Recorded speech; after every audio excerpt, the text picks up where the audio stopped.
Hello and welcome to Hair in the Hawthorn. My name's Kate Ray and I'm your host today. So today we have a guest who most of you will know in the paranormal world. She is one of 3 hosts on Really TV's Help My House is Haunted as a paranormal investigator. But for this lady, this is just the tip of the iceberg of what she does. She actually runs an experience, a paranormal experience, an events company, HD Paranormal. Not only that, but she does private investigations on top of that. It's little known, I think, that she's a practicing herbalist, which is something that I want to talk to her about today. I think one of the questions that's been coming up in the paranormal community recently is, was that Jayne on Ghost Adventures Haunted Artifacts? And I think that's a resounding yes, and I'll chat to her more a bit about that as well. I want to keep it focused on the Fae, as I've been doing with the other guests that I've had on here, and anything odd and out of the ordinary within the paranormal. We often talk about experiences of ghosts or spooks or poltergeist activity. I'm interested in the little bits of weirdness that goes on within that community. So give a warm welcome please to Jayne Harris. Hi Jayne, how are you doing? Oh, lovely. Thank you very much, Kate. I'm really good. Yeah, thank you for having me on. No, it's been an absolute pleasure. I think one of the first things that I do like to ask people is just the very basic of what got you into the paranormal. Where was the starting point for you? Well, growing up, I wouldn't have called it paranormal. I didn't really know the word or anything about it. But my parents were both very, are very sensitive and very spiritual. My mum in particular, and they used to have experiences in our house and other places. And they used to talk about it quite openly with each other and with friends. And so as a child, I would overhear conversations, and I kind of just grew up with the idea that, you know, once the physical body dies, that we don't actually die, that we carry on. So that was just kind of a normal idea or concept for me.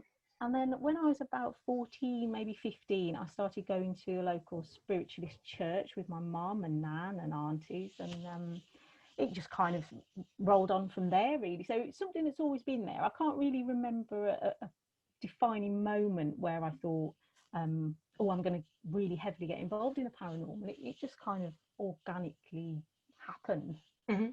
So you'd always had that in your language sort of growing up. What experiences did you have at spiritual church? I mean, that's quite young to be exposed to that, isn't it? And, you know, did you have platform mediumship taking place there?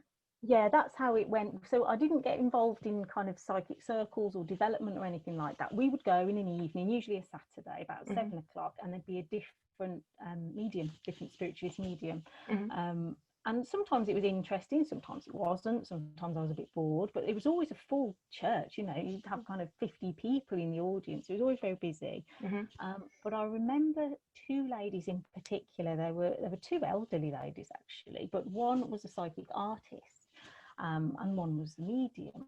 So one of the ladies would tell you what she was picking up on, and some details, while on an overhead projector, one of those old-fashioned ones that we used to have in school where you slide the perspex on, she would draw who she was seeing. And I just found it really fascinating because it added a visual element. So instead of just being sat there kind of, oh, is that, isn't that, we were all looking at something. And the readings were so specific. There was a lady in the audience in front of me who recognised her daughter, and it was just kind of mind-blowing. So I think I sat up and took more notice at that point. And just started chatting to people, going to libraries, reading different things. I didn't go, I mean, I'm not a churchgoer, I never have been. My mum's family are Catholic, so that kind of, not spiritual belief, but again, a belief in something else was there through that kind of religion as well.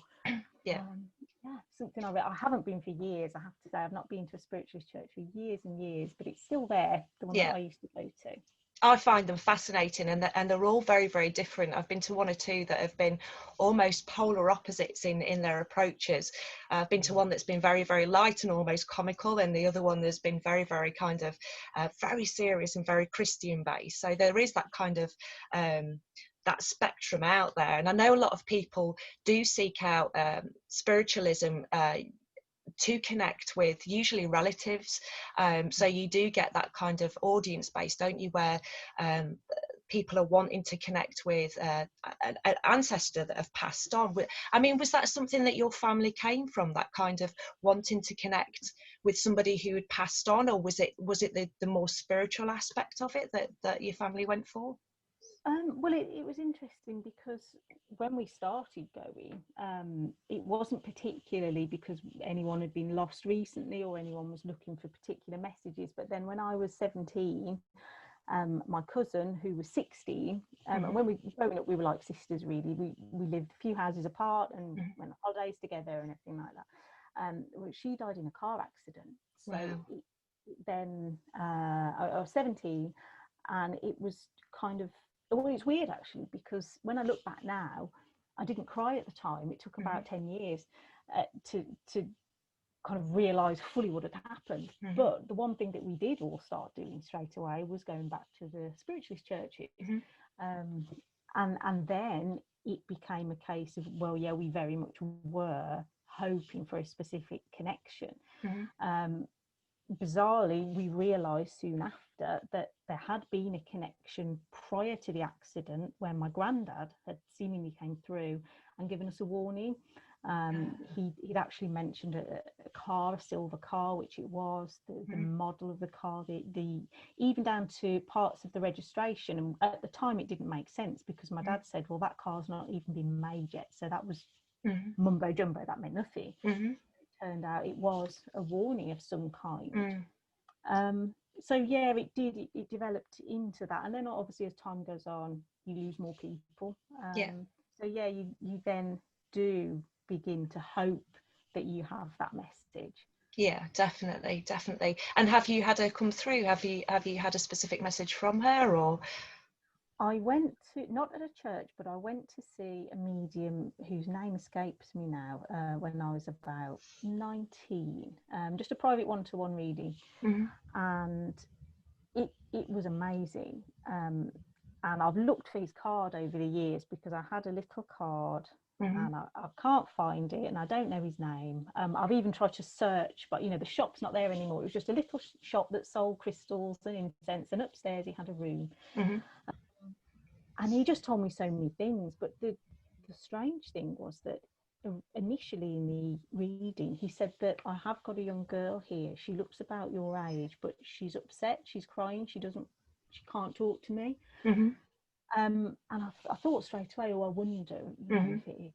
And then as the reading went on, he said she is coming forward more. She's got very long hair now. She wants you to know that she's grown her hair. And when we were kids, it was always a thing that her hair was longer than mine, and then her mum cut all of hers off, so then mine was longer. So we had this thing about our hair. And when I left, they give you a little tape. Well, they used to give you a little tape. And so that had finished, and he'd given me the tape. And as I was walking out, he said, oh, she just wants to say that she loved the flowers that you took her last week. She's really sorry about the mess they made in the car. Well, the week before, I'd taken lilies, oriental lilies, sort of bright orange one with the orange pollen. And I'd had it wasn't a new car, but it was new to me. And they were on the passenger seat, and the pollen had stained the seat. And they were beautiful flowers, but I was gutted. I thought, oh no. Yeah. But I took them and I put them on a headstone on a grave, and that was that. And the fact that he gave me that message, which was so specific, and a couple of other things as well, she just wants to know if you got the big yellow box with all of the Cindy dolls in and He-Man dolls. And I did. I had a large yellow box which had all of the dolls in that we always used to play with. So there were two key things there that just no one could convince me that was cold reading or anything like that. So yeah, I did. I had that one. Not since. I've never really had anyone else sort of saying. I don't know whether there's a period where they kind of are almost in transition, and so more connected, or just need to let you know they're okay, and then they move on, and we don't hear from them again. I'm not sure. Yeah, I definitely believe that. I think that's what happens. That they have they're closest to our realm at that point. And it's quite nice, I think, when you don't hear after a period of time, because it's like, yes, they've kind of they've moved on, and they're at peace and they're at rest. And often if people sort of keep calling back and keep calling back, they find it difficult to sort of move away into a restful state. So can you remember your first sort of paranormal experience in terms of maybe seeing something or experiencing something? Can you remember what that was? It sorry, I'm just messing about with the mute because my kids are arguing on the line. We can't hear them. Yes, I can actually. Well, I probably had experiences before this, but the one that sticks in my mind is when I was 13, Mm-hmm. And my grandfather had passed away about 6 months before, Mm-hmm. and I was at home, so at my parents' house, and I was in the shower, and I heard a crash downstairs, and I kind of looked around the shower curtain, couldn't hear anything, called my mum and dad, couldn't hear any response. Mm-hmm. So I got out of the shower and I went down the stairs a little bit kind of dubious what was going on, a bit curious. And I noticed out of the kitchen window that my parents were at the bottom of the garden. Mm-hmm. And when I went into the kitchen, my grandfather was in the RAF, and it was like an old biscuit tin with all of his books in and paperwork. That had somehow managed to come from the dresser on the other side of the room. It was on the top of there. Mm-hmm. To this far end of the room next to the cooker, and it was on the floor and it was open and all of the paperwork was everywhere. And there were our two cats in the room, and their backs were arched, and their hair was up. And it was just a very bizarre feeling, almost like static. It was very electrical in there. And I thought, this is strange. But I realised that before I'd walked in the kitchen, I'd heard my granddad cough. And it was a very distinctive cough.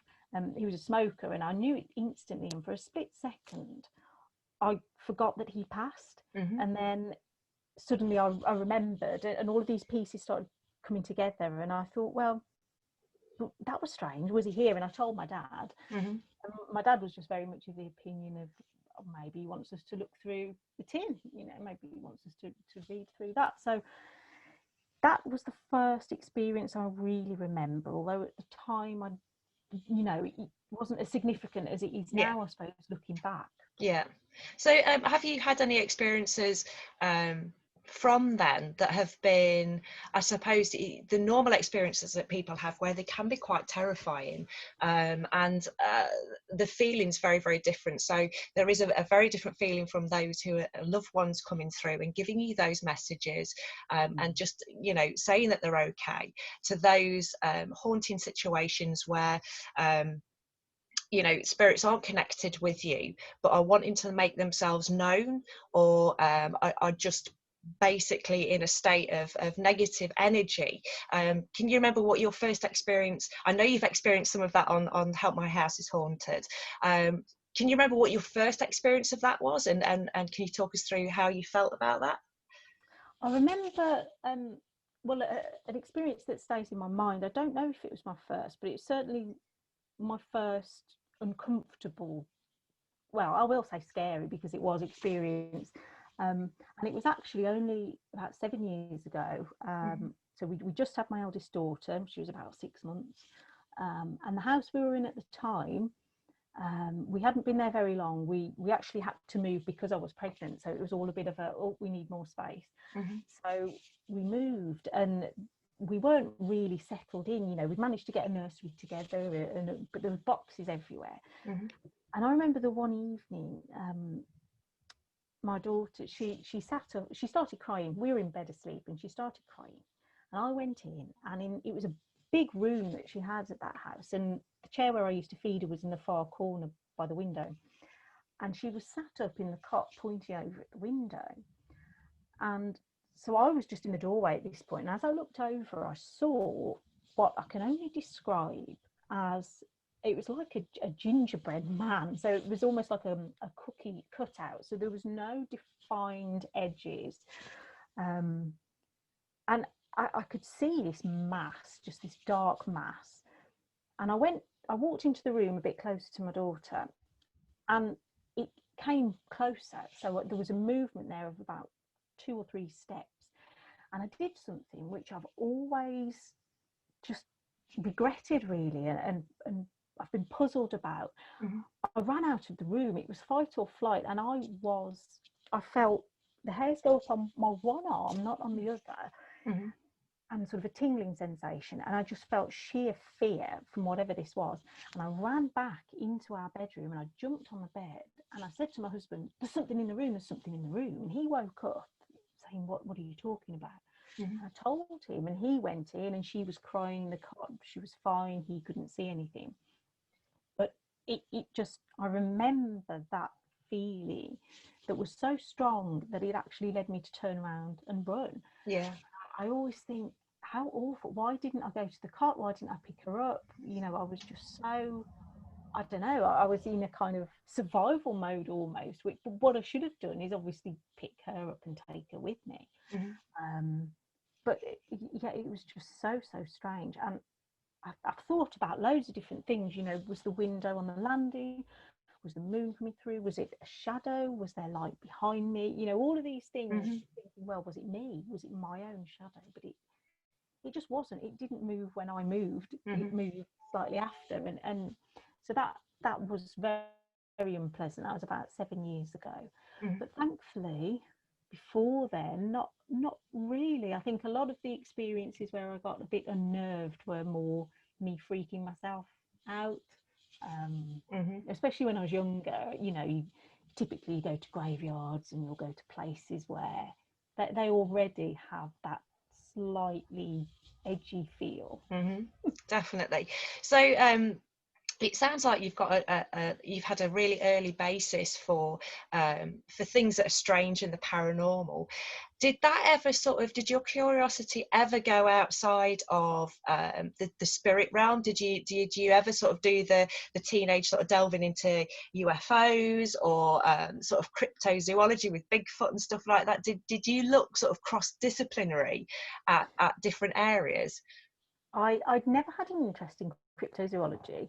UFOs, very much so I did. I think because my dad did, so I was always quite fascinated. And still today, it's one of the scarier aspects for me personally of the whole idea of there being something more. I just find the idea of extraterrestrials and visitation and the control that potentially they may have over us really terrifying. So I did. I used to read all sorts. I had, you know, these Reader's Digest book of myths and folklore, and yeah, I've still got them. Some loads of different kinds of books. So I would read pretty much anything. Mm-hmm. But no, crypto. It's funny. The whole Bigfoot, Nessie, that kind of stuff didn't really. Well, it was under my radar, I think. But I was very much, and you know, like you, I've always had an interest in. The term elemental is new to me now, but yeah, just the idea of there being other beings, other creatures here with us, you know, not in another realm, but actually here. So I think that there's just so much you can delve into. Yeah, I mean that definitely came into was it the Devonshire Pixie House that was the first one? I think you were having experiences with imps before then, weren't you? And that kind of elemental being on other help Yeah, episodes. I'd never heard the term imp until I met Chris, Mm-hmm. but I knew that I'd been places in the past where there was activity going on that you could just tell it wasn't, you know, mischievous children, it wasn't once human spirits, it was something else. Mm-hmm. But I didn't really have a term for it. And then the first place we went to was the Hartford Corn Exchange, and straight away Chris picked up and was talking about imps. Mm-hmm. And so we had this whole conversation about, well, you know, what's an imp? And he talked to me about the 3 scratches on people and the 3 fingers. And I just thought, oh, wow, this kind of makes sense. There's so many experiences I've had that I've never really considered the possibility that there could be some other kind of being involved. It's always just been very confusing. Yeah. But yes, the Devon House was the first. That was the kind of key in the lock, really, that kind of made us all actually much more interested in considering the possibility of elementals. Chris and Barry actually saw something, as you know, I'm sure you know. I wasn't there, or I think I had my back to them at the time, and it wasn't on camera. They didn't show it on the episode. Barry's probably told you this. But they both saw this sort of small figure dart into the house and down the side.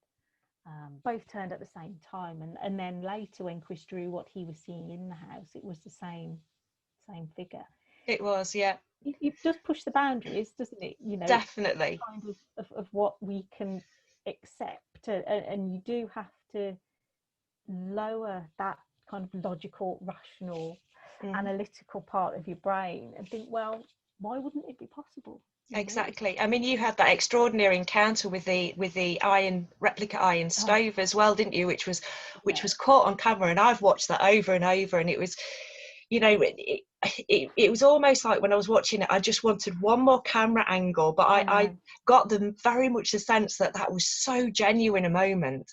I mean, completely stunned at that, and the same. I can fully see why some people think I knocked it, but if you had that stove in front of you and you felt the weight of those pots, we tried it and it just wouldn't budge. You could whack your hand off that pot and there was no way.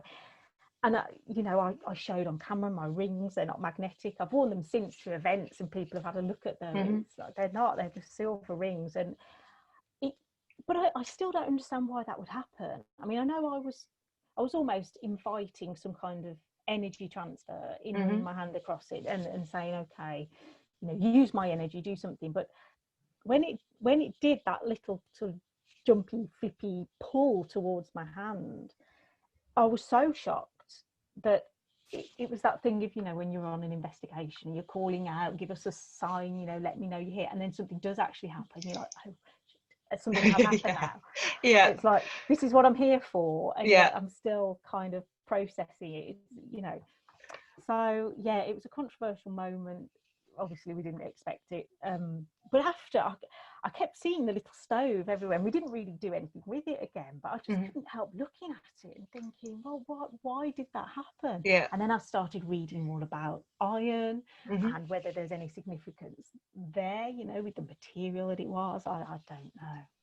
I mean, historically, I've spoken about this before, historically the Fae don't like iron, and I've been digging and digging and digging to why that may be, because even in historical records where it's mentioned in fairy lore and within fairy tales, nothing really says fairies don't like iron because of X, Y, and Z. And the only thing that I've come across is that there's a theory that fairies see it not of this planet, and because they are very attached to this earth realm, because they see it as something coming from meteor, or the energy of iron's very, very wrong for them, that they can't connect and it repels them.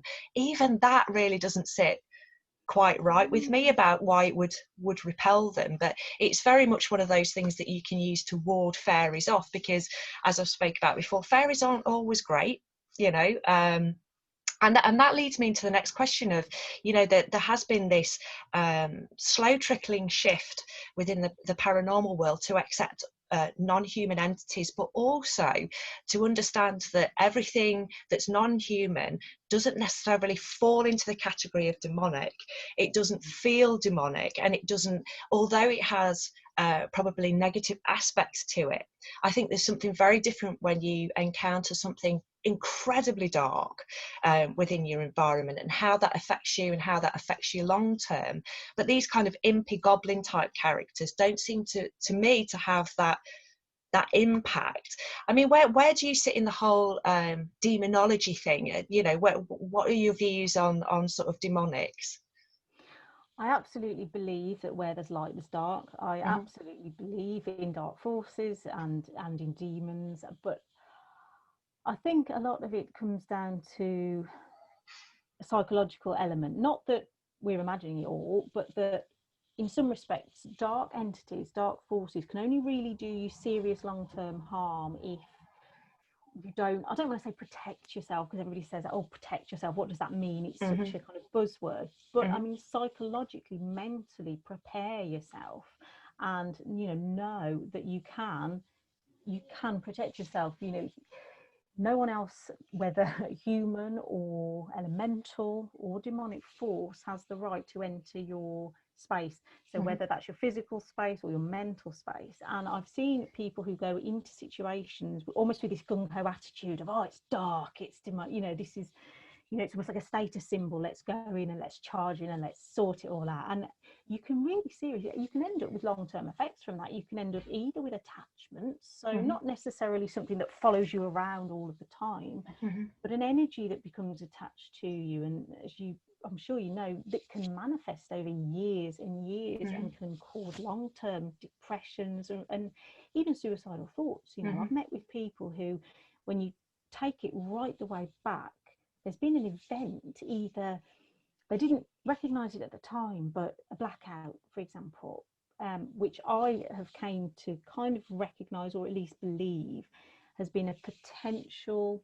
I say walk-in, but a potential for a darker force to affect someone. If it hasn't worked, it can still leave you open and vulnerable. So I think, I've read quite a bit over the years. Growing up with a semi-Catholic household, there's always been that, vibe, if you like. So I read quite a bit over the years, and I find it fascinating that the Vatican are now recruiting even more exorcists than ever before. They're training about 250 extra a year. Wow. And I don't know whether that's because the world is becoming more evil, or we're just becoming more aware of these alternative ways to seek help for certain things. I don't think it's as common as some TV shows would have you believe. I think you can easily live your entire life without encountering a demon. Most of us do and will. But I think we all have to be open to the possibility that this stuff is out there. These energies, if you like, are out there. And it doesn't mean that we'll all necessarily see Satan with a pitchfork and a horns and red tail, but that this stuff is out there. And I think if you believe in the light, if you believe in angels, if you believe in God, if you believe in all the good in the world, then you have to believe in the other side, because everything has a side to it. Yeah, I totally agree, and I totally agree with you that I truly believe that it's a rarity, and I think that end of the spectrum, when you get into those really, really deep dark realms, is something that is a rarity, and you do get these people who will openly open themselves up and sort of invite those darkness in just for the effect and trying to get some kind of action to take place. I mean, I've seen it on paranormal investigations and events where people have done that, and I kind of, in my head, I'm going, please don't, we don't need to go into those realms. And you're right about, like you, protection is a buzzword, and it doesn't really encompass the whole raft of things that you can do, but basically it boils down to me about having that personal strength, and however that's given you. And I know that people will use crystals, will take talisman with them, they'll use sigils, and one thing I wanted to sort of get to talk to you about is use of herbs within the paranormal realm. Is that something that you've kind of looked at, delved into, and used personally? Do you use sort of herbs, etc., for protection? I mean, I have usually a bag of salt and sage on me, and that gets lobbed. Salt and sage. yeah, that gets lobbed after every investigation, or berries or whatever. You just and if nothing else, it's kind of, oh, I've got my salt. So it gives me that kind of confidence to go into that environment. What kind of things do you use? What kind of things do you do?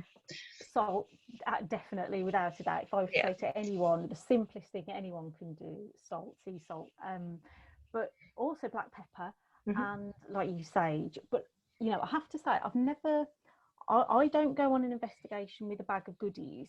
But what I will do is I'll prepare myself at home first, and it's almost like, when I look at protecting myself, I protect this space first and foremost. So even before I leave, my home will become protected. So I may cleanse the house. So if there's anything negative here that it's almost like, I suppose, in a way, before an exorcist can go into an exorcism, they have to absolve themselves. So, so they have to sort of absolve themselves all their sins and repent and all of that, so that they can almost go into battle with something with a clear conscience and with strength of thought and mind.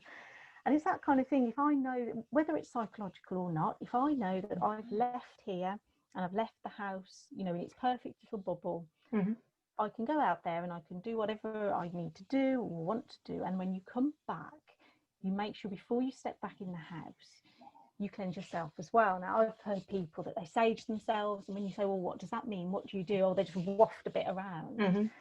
And, you know, there are different schools of thought on what works and what doesn't.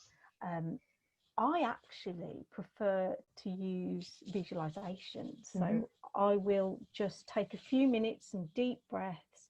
I'll let everything go. So any negative experiences I've had in the evening, you know, I recognize that their place isn't here, that it's somewhere else. And I think it's just about having a calm confidence in yourself. I don't think you need to kind of label yourself, as we talk about, you know, label yourself as a witch or as anything really. It's just what works for you, having that calm energy. In the house in particular, I always have lavender and I always have rosemary, but again, I find them very soothing, very calming. If I don't have some lavender either drying somewhere or oil going in the diffuser, it feels a bit wrong. It's just one of those things that I like to have here. But sandalwood as well. I love to use sandalwood, and especially if I'm feeling fatigued, which happens fairly often, then that's just my pick-me-up, some frankincense and some sandalwood, and I don't know, you create your own bubble again, don't you? So yeah, whether it's personal preference, whether it's just a psychological thing that I feel better when I do that, or whether there is some kind of magical element, you know, some kind of alchemy going on within the walls of my home when I'm doing all of this stuff, I don't know. I can't claim to know, but I know that for me it works. And, you know, to date so far, touch wood, I can't say that I've had any attachments, you know, issues with myself or my home or anything like that. So for me it's working. I was going to ask you whether you'd had anything follow you home, whether that had been something, you know, you've come from an investigation and you sort of feel that energy sort of hop over, but it sounds like, you know, that you've got it very much sort of bubbled up, and like you say, it really doesn't matter why it works. Whatever it is, you know, you hear the scientific side of it that will say, you know, sage actually cleanses bacteria out of the atmosphere. You know, it's got 98% cleansing for on a scientific level. You know, it really doesn't matter what the baseline for things are. If it works, it works. And I have talked to Barry about this. You know, you can take your bags of salt and you can take your crystals and whatever, but ultimately it is about knowing in yourself, centering yourself, and knowing in yourself that you are a contained and strong person in that environment. Definitely. I want to talk to you a little bit about HD Paranormal and sort of the events that you do. You do some fantastic events. You've bagged some absolutely brilliant places. Can you run through some of, because there's been some new places come up that you're taking people out to investigate? Yeah, I always try. I mean, there are some, you know, paranormal favourites that you just have to go to because they are wonderful. And we go to a few of those, so the likes of Dudley Castle, you know, places where people would expect to go. But I've always been of the opinion that I would much rather go somewhere that I would personally get excited about seeing myself. So I always try to find somewhere that either no one else has been, or for whatever reason it's off their radar, or maybe places that haven't allowed investigations before. So yeah, over the past few years we've had some lovely, we went to Ettington Park, which was such a thrill for me. We went twice and hopefully we're going back next year. But I'd always loved the film The Haunting from the 60s, and then that went on to the series on Netflix, The Haunting of Hill House. And that building, it's just your complete, you know, archetypal Gothic building. You've got the turrets and the tall windows and the arched doors, and it's just fabulous. So to investigate there was really exciting. We went to Bliss Hill Victorian Town Museum, which again, that was bizarre because on that site it's an old industrial site. So we knew that there would be kind of energy from accidents in the mine that happened. We knew of several documented accidents. and in the factories that were there as well. But then you take this additional element of adding old buildings to an already quite active site and location. So we were really intrigued to find out, well, how will that play out? How will the introduction of buildings with their own stories, their own histories and past events being placed on this land work? And it was really intriguing. And actually, I think outside was more active for me than inside. I know in particular the butcher shop, the group really liked the butcher shop, but there had been a murder in there which they hadn't let us talk about on the evening. Apparently there was still some family members surviving. So in the 1930s there'd been a stabbing. And yeah, we had loads of activity. It came through on the Spirit Radio and stuff, so that was fab. Yeah, and next year I'm looking at some new places as well. I'm really keen to kind of venture Herefordshire, Wales way, because the history there is fantastic. You know, when you look at the border and the marches throughout history, the English and the Welsh have had a lot of issues with each other. There have been lots of battles, lots of death, lots of conflict. You've got loads of castle ruins dotted along there. So for me, you know, I just think it's an untapped area. Definitely. At the moment, some of those things. What I would love to do is go to a battlefield, so a Civil War battlefield maybe, and just see what residual echoes are there. But as yet, I've not. I don't know. I don't know how other people would feel about going and spending a few hours just on a field. So I've not done it. But for me, I find it really interesting. Because you've got that the kind of historical slant to it as well, haven't you? I know on Help you kind of do that digging, that historical thing. You also do it, am I right in saying that you also do a medieval banquet evening as well as part of HD Parent? That just looks amazing. That just looks so good.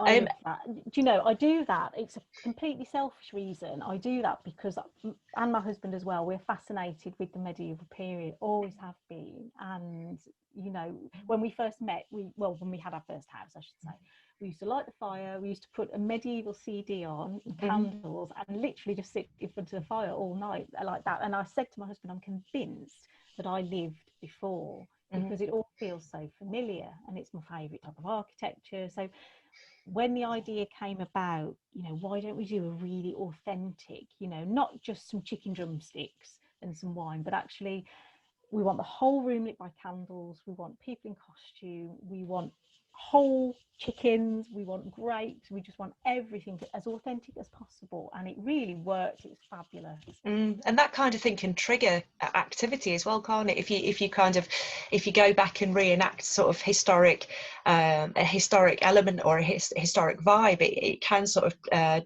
trigger, you know, spooks from that kind of era to sort of come in and be curious, you know, about what's going off. I've actually been on one before. It was medieval. It wasn't to the grandioso that yours sounds, but it was definitely something that heightened the evening's investigation, whether it was because we were more in tune and thinking in terms of that period of time, or whether it was because you know, the spooks were becoming curious about why we were dressing in period costume, you know. But it definitely heightens that. Before I let you go, just two last things I want to talk to you about. So I was intrigued. I mean, I saw you quite a while ago on the Ghost Adventures Haunted Artifacts, and I found that particularly fascinating. I do.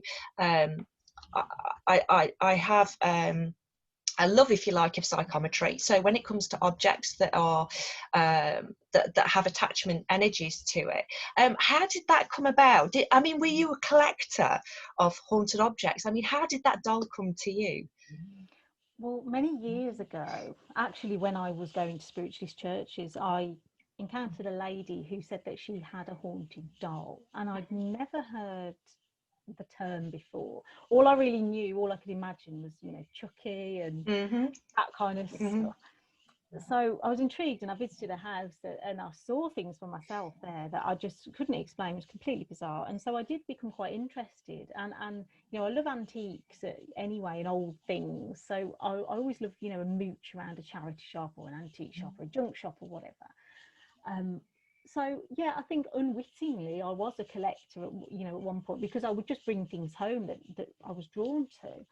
And then over time, I decided that I actually did want to start trying to study the phenomenon, because at that time, it's quite a popular thing now, but at that time, so, you know, sort of 10 years ago, it wasn't really. So in the house that we were in at the time, we had a basement, had a cellar there, and it was perfect because I could set things up, you know, I could put locked off cameras on things, I could put things in cases, and I knew nothing was going to get touched. Bizarre when I look back now, and I've got photos somewhere of how it used to look, and it was like my own little museum in the house. But it was brilliant, and things did happen with objects that I just couldn't explain. And it kind of overlaps with psychometry, because I know that there are objects that people hold and not only kind of retell previous owner stories, but also just get a feeling, a bad feeling. And I've had that before. I always remember a little box that my mum gave me. It was black, it was wooden, but the wood had been painted black and white in stripes with a black lid. And she'd got it from I don't know where she got it from, charity shop, junk shop. And she said, "Oh, do you want this?" And instantly, as soon as I saw it and held it, I didn't like it. And I knew nothing about it. And I said, "No, I don't want it in the house." And my parents had experiences with objects as well. So that was always kind of there as a sideline interest. But then the doll, Peggy, a lady had heard that I'd done some research with similar things, with a couple of dolls and other objects. And so she contacted me, emailed me and said, "I really think you should come and have a look at what's going on." And that was in 2014, I think.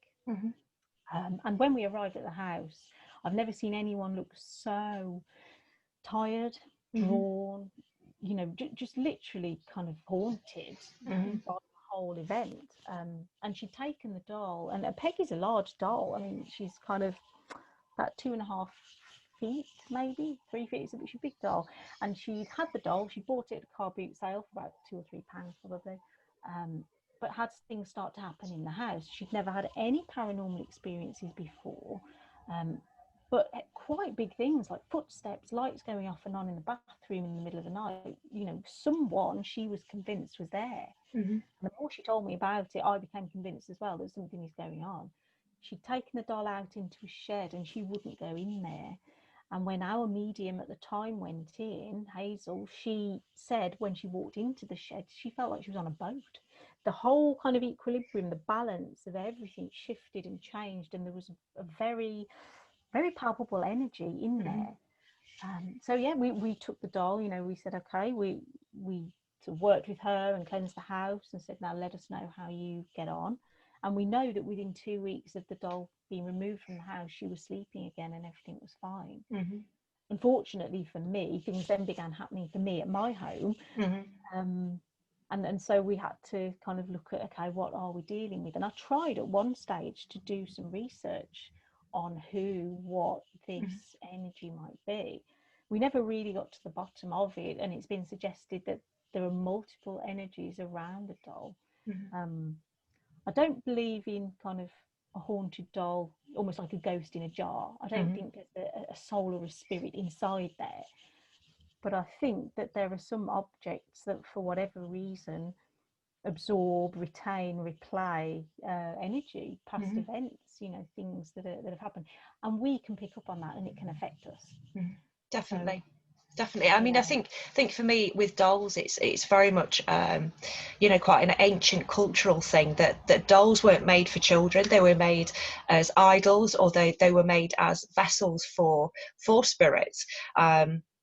And it then became something that children were fascinated by them and would play with them. So it's not surprising that you get that connection, especially with dolls, that spirits do connect, because it looks human. And it's something that's easy to sort of attach to and feel like it's giving them some physicality. I mean, there's many cases of haunted dolls, and yeah, they freak me out, let me tell you. You know, haunted dolls. Person. No, I've never old person, actually. Particularly when I was younger, I'd play with cars and He-Man and that kind of stuff. You know, I had the odd few Barbie dolls, but that was about it. But these, you know, people do collect porcelain dolls, don't they? And they have rooms and rooms full of them. And I mean, you know, thousands of years ago, the Japanese puppeteers used to take the puppets apart because the fear was they'd come to life. Yes. Yeah. And I can totally see that, you know. Yeah. It's not something that I particularly enjoyed having, but I just found intriguing, you know. And did that go? Sorry, did that go over to the? Did that stay in the museum? Is she still in the museum? Is she still in Zach's She's still in the museum? museum. She has her own room now, and you have to sign a waiver if you want to go in to see her, because it's interesting watching some of the CCTV clips. There've been people who it looks as though they've been physically pushed out of the room. I mean, I know we had a young girl, Olivia, who wanted to do an overnight investigation when the doll was here, and she did. She actually went to a hotel, took Peggy. And at about 1 or 2 in the morning, she had a stroke. She was 27. Wow. And she said that she'd felt a gradual build up throughout the evening of pressure in the room. And she'd never had any illnesses, you know, no medical conditions at all before. So we can't 100% know that it was anything to do with the doll, but it's a very bizarre coincidence. And I did have to start saying to people, please don't sue me if something happens. Yeah. Because I'm not in control necessarily of that energy. And I don't think Zach is either. Obviously, you know, she's there, she's behind glass. I don't know how much that can really do, or, you know, protect people. If, like I say, I don't think that there is any spirit inside the doll. I think it's something that is around the doll. Yeah, definitely. It's just popped to my mind about that. Can you imagine it going through a lawsuit? You know, can you imagine being the lawyer on the side of that, saying that something's happened to you for? I wonder if anybody's actually done that. Have you ever heard anybody who's sort of sued for anything paranormal? It'd be a hard one. No, it would. You can guarantee it's happened, probably in America. Yeah, definitely. And I would love to see how the museum's kind of waiver is worded. Yeah. People do. You have to now. If you want, you can go around the whole museum. It's fine. But if you want to go in and see her in that room, you have to sign this. It's like, wow. Yeah, definitely. Well, I mean, thank you very much. I know that you're a very busy lady, and it's been much appreciated that you've come on. Just one last thing. What's the future hold? Any more writing, or I know there's are we allowed to say about help? Where we're going with help, or? Well, there's conversations still going on about help. Good. Yeah, fingers crossed. Yeah, it's all looking good. We're just still waiting for that official green light. But yeah, obviously the way things are at the moment, you can't really go into people's homes, so it's all a little bit different at the moment, the thought process. But yeah, there's that. There's Unexplained Caught on Camera is coming back. Yeah. So good. that, I think we'll be filming that soon. But I think this year is a write-off, more or less, for most things. I think it's looking ahead for me now to next year, and got some weekend breaks planned and events, so I'm looking forward to all of those. Yeah, I think we all are looking forward to coming out and being able to go ghost hunting again and doing the events. I think I've had messages of people saying, when are you going out again? And it's, you know, it's kind of, we don't know. We want everybody to be as safe as possible, and that's everybody's priority right now. So yeah, definitely. We're all going to go mad next year, aren't we? We're all going to go into these locations and be like really excited. And I wonder how it's going to affect the energy and the locations, whether we're going to get a lot more, you know, a burst for the first half of next year. Maybe we should all start booking up just everywhere for the first 3 months, because it's all going to be really exciting. Yeah, I don't know, but yeah, lockdown obviously gave me the chance to indulge more in the herbalism as well. So that's something that I'm not going to lose sight of now, because I did find a lot of comfort in that throughout lockdown, so we're gonna keep going with that as well. Good, excellent. Thank you so much, Jayne, and I wish you the well in the future. And I'm hoping to come out next year and on one of your events, because I know it was Drake Glow, wasn't it, this year that we had booked in. Unfortunately, we couldn't do that with GPS. So it'd be really nice to sort of catch up with you in person next year. And thank you so much. Thank you so much. It's been a pleasure. Okay, thank you.